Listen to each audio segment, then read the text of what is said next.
Hello, I'm Colin Jenkins with School Video News at OETC 2019. And joining me is Mr. Tad Douce. Thanks for joining us today. Hey, thanks, Colin. Glad to be here.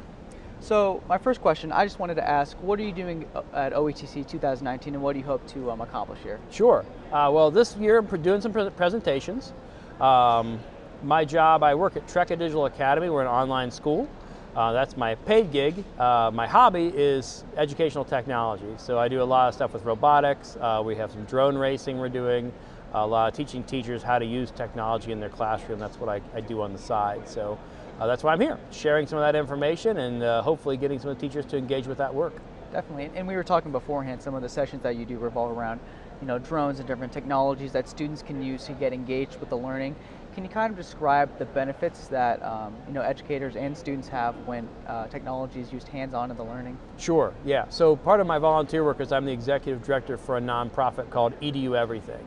And our mission is to get kids making things, making real things in the classrooms. We feel like over time we focus less and less on kids making real things, some of it because people thought it was dangerous or maybe teachers didn't know how to make it. Where now we want to get manufacturing back and want to get kids making things and understand the joy of making something yourself instead of just buying it. And so that's a lot of the work that I do. The robotics work is open platform robotics, so kids can use any components they have. They don't have to buy a Vex kit or a Lego kit. They can use what they have. They can make their own. They can go on YouTube and Google and figure out how to make stuff and scratch build, hack stuff together. Kids take printers apart and take drones apart, take RC cars apart, and slam all that together to make a robot, and that's really fun. So what technology in particular is used for some of these projects? You mentioned Legos or some other different kits. What is usually used in this field? Yeah, a lot of what we're doing is focusing around the 3D printer technology because it's so diverse. You can make anything, right? So we've really focused a lot around that.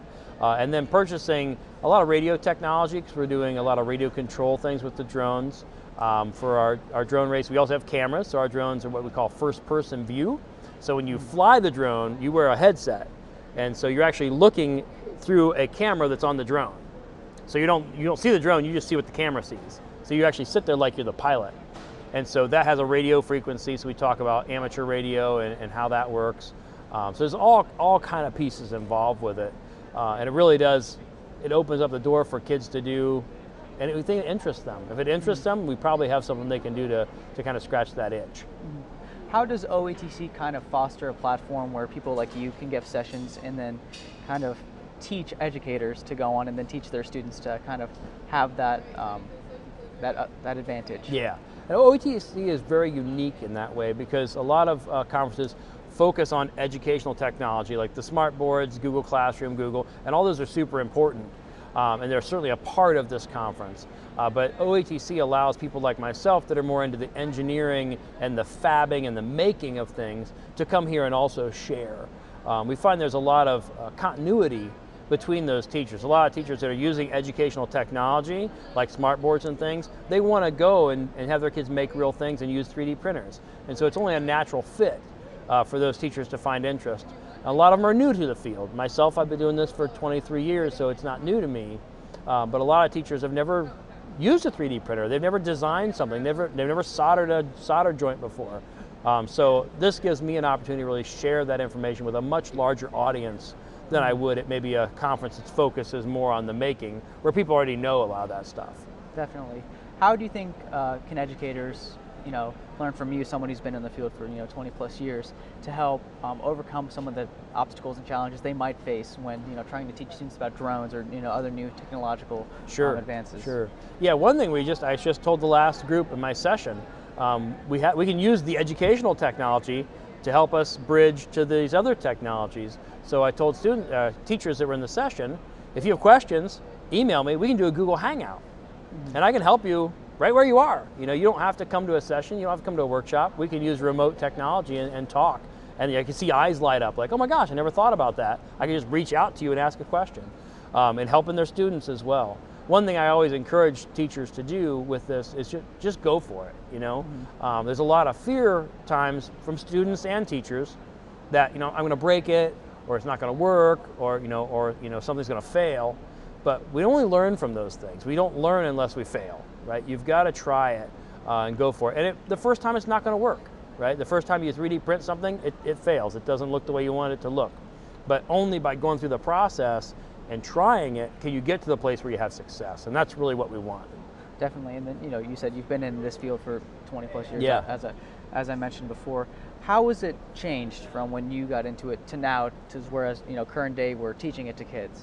Yeah, well, one thing is we didn't have smartphones then, but it was hard for you to probably imagine, right? Mm-hmm. My first smartphone was a flip phone. Like, that was the high technology then. Mm-hmm. So that's changed. The mobile technology changed. The availability of the internet.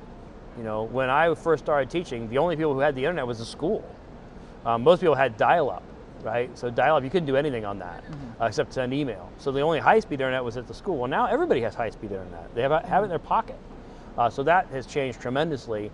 The cost of the technology has really changed. So when I first entered education, you know, a Windows computer was like, you know, $3,000 or $4,000. Now it's $300 or $400. So everything has gotten so much cheaper and so much more accessible, and it really opens up options for teachers. I mentioned 3D printing earlier. I mean, years ago when 3D printers first came out, they were $5,000, $10,000. Well, now you can pick up a really good printer for $500. So it really opens that door for not only classrooms to have it, but teachers to even buy their own, which a lot of them are doing. Like, I just want this for myself, and they buy it so they can learn to play with it. So that's kind of how it's changed from the past to the present. And, Yeah. and finally, I want to ask, how do you see it kind of propelling different fields and different learners, a new generation of learners forward in life? Sure. Yeah, I think school's going to see a lot of transformation in the next 20 years for sure. Autonomous vehicles is going to change the way we travel. It's going to change the way we communicate. It's going to change what school looks like, I think, as well. The augmented reality and virtual reality technologies that are coming along, those are going to continue to change. And then that accessibility of the technology, that anybody can have it, it really opens it up.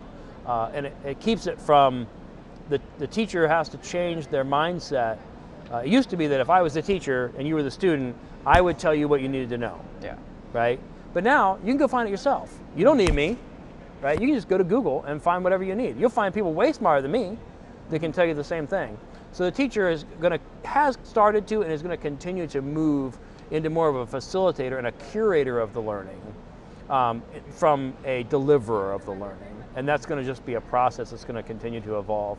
And eventually, I see in, I don't know how many years, but eventually a lot of the subjects that we currently consider critically important, the math, the science, the language arts, those things, will be all taught online, because they can be. And the art, the music, the hands-on classes that you have to be present to be involved with because you're actually doing a physical activity, those will be at school. And so it's going to be a big shift. It may not even be my lifetime, but eventually it will definitely change. It's fascinating. Well, Yeah. Thank you so much for joining us today. Yeah, no I problem. really Thank you. appreciate Appreciate your time. Well, I've been Colin Jenkins with School Video News here at OHC 2019 with Mr. Tad Douce. Thanks for watching.